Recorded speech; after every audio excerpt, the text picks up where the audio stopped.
नमस्कार दोस्तों, स्वागत है आपका प्रयास एजुकेशन क्लासेज में। और दोस्तों, आज हम बात करते हैं राजस्थान की नदियों के बारे में। तो जी हाँ दोस्तों, आज राजस्थान की जीके में हम आपको पढ़ा रहे हैं राजस्थान की नदियों के बारे में। तो दोस्तों, सबसे पहले हम जानते हैं लूणी नदी के बारे में।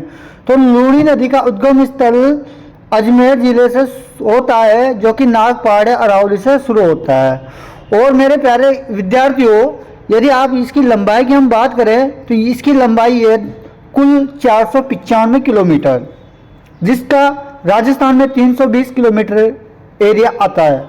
यदि हम जिले की बात करें दोस्तों, तो जिले अजमेर, पाली, जोधपुर, बाड़मेर, जालोर। जी हाँ दोस्तों, अजमेर, पाली, जोधपुर, बाड़मेर, जालोर जिलों में ये बहती है।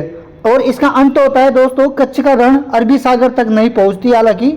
और क्या विशेषता है इसकी, तो पश्चिमी राजस्थान की यह सबसे बड़ी नदी है। तो दोस्तों, यदि आपसे पूछा जाए कि पश्चिमी राजस्थान की सबसे बड़ी नदी कौन सी है, तो आपका जवाब होना चाहिए लूणी। और इसकी दोस्तों सहायक नदियां हैं जवाई, सुखड़ी, ओराई। अब दोस्तों हम बात करते हैं माई नदी की। जी हाँ दोस्तों, इसका उद्गम है मध्य प्रदेश थार जिले से विंध्य पहाड़ों के बीच। लंबाई है कुल 583 किलोमीटर और राजस्थान में 158 किलोमीटर। जिले की हम बात करें तो ये बांसवाड़ा डूंगरपुर में बहती है। वही इसका अंत होता है दोस्तों खंबात की खाड़ी, अरबी सागर में। विशेष माई बजार सागर बांध बांसवाड़ा में इस पर बना हुआ है। तो माई नदी पर माई बजार सागर बांध बना हुआ है। अब हम चलते दोस्तों साबरमती नदी की ओर। तो इसका उद्गम है उदयपुर की अरावली पहाड़ियाँ। और दोस्तों इसकी लंबाई है कुल 371 किलोमीटर। तो राजस्थान में इसकी लंबाई कितनी होती है, 48 किलोमीटर। तो दोस्तों, यदि आपसे पूछा जाए कि राजस्थान में साबरमती नदी की लंबाई कितनी है, तो 48 किलोमीटर आपका जवाब होना चाहिए। और ये कौन से ज़िले में निकलती है, तो उदयपुर। कौन से ज़िले में है, उदयपुर में। और इसका अंत कहाँ होता है, खंबात की खाड़ी, अरबी सागर में।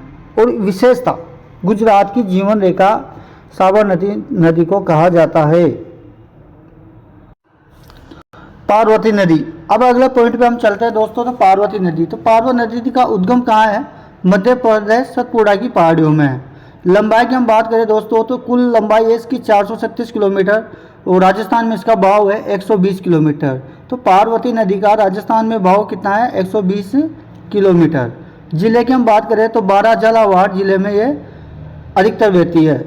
और इसका अंत कहाँ होता है दोस्तों, चंबल नदी में। अर्थात पार्वती नदी चंबल नदी में आकर मिल जाती है। विशेष की हम बात करें तो हाड़ौती क्षेत्र की सिंचाई हेतु महत्वपूर्ण मानी जाती है।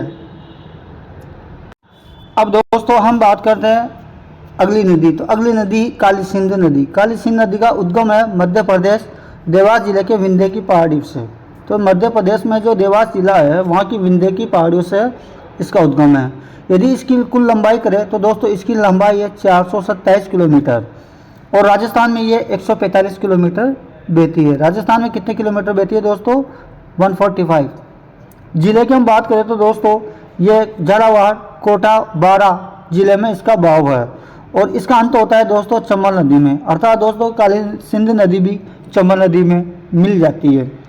अगर हम इसकी विशेषता की बात करें तो काली सिंध बांध जो कि झालावाड़ जिले में है और थर्मल पावर प्रोजेक्ट बारा जिले में है, ये इस पर बना हुआ है। अगली नदी पर हम चलते हैं दोस्तों जवाई नदी। जी हाँ दोस्तों, राजस्थान की जवाई नदी प्रमुख नदी है। तो इसका उद्गम है अरावली सिरोही जिले से। तो इसकी लंबाई है दोस्तों 96 किलोमीटर। कितने किलोमीटर लंबाई है इसकी, 96 किलोमीटर। तो दोस्तों, और यह जो सिरोही और पाली जिले में इसका बहाव है। तो यदि आपसे पूछा जाए कि जवाई नदी कौन से जिले में बहती है, तो आपका आंसर होना चाहिए सिरोही और पाली में। अंत की बात करें दोस्तों, तो ये लूणी नदी में जाकर इसका अंत हो जाता है। तो लूणी नदी जवाई नदी लूणी नदी में मिलती है। और विशेषता है जवाई बांध जो कि पाली जिले में स्थित है। अगली नदी के हम बारे में बात करें तो दोस्तों वो थे साबी, जिसे रूपा रेल नदी के नाम से भी जाना जाता है।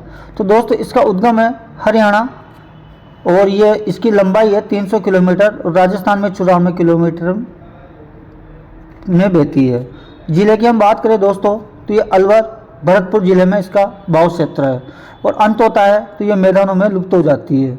विशेष बरसाती नदी का एक स्वरूप इसको माना जाता है। अगली नदी आती है राजस्थान की घग्गर नदी। तो इसका उद्गम है दोस्तों हिमाचल प्रदेश। घग्गर नदी का उद्गम स्थल कौन सा है? हिमाचल प्रदेश। लंबाई की हम बात करें तो ये कुल 465 किलोमीटर है और राजस्थान में 110 किलोमीटर इसका बहाव है। जिले की हम बात करें तो श्रीगंगानगर और हनुमानगढ़ जिले में यह बहती है। और अंत की हम बात करें तो दोस्तों थर मरुस्थल में यह लुप्त हो जाती है। और सबसे बड़ी बात कहते हैं कि राजस्थान में जो रेगिस्तान की सरस्वती है वह घग्गर नदी को कहा जाता है। तो कई दोस्तों हम बताना चाहते हैं कि ये जो क्वेश्चन है कि रेगिस्तान की सरस्वती किस नदी को कहा जाता है, तो आपका जवाब होना चाहिए तुरंत घग्गर नदी।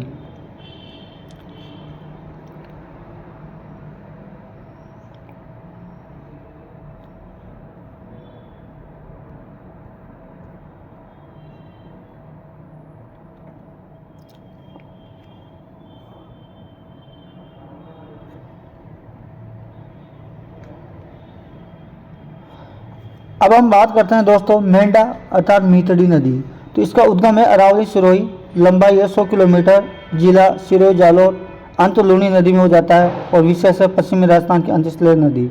तो दोस्तों यह था प्रयास एजुकेशन क्लासेज पर आपके लिए राजस्थान जीके, जिसमें राजस्थान की प्रमुख नदियों के बारे में आपको जानकारी दी। तो दोस्तों वीडियो आपको कैसा लगा ये हमें ज़रूर बताएं, क्योंकि इस वीडियो के माध्यम से हमने आपकी प्रतियोगिता परीक्षा में जो क्वेश्चन आते हैं उनकी जानकारी दी गई है। तो दोस्तों हमारे चैनल को सब्सक्राइब करें, लाइक करें और अधिक से अधिक शेयर करें ताकि ये उपयोगी जानकारी सब तक पहुंच सके। थैंक्स।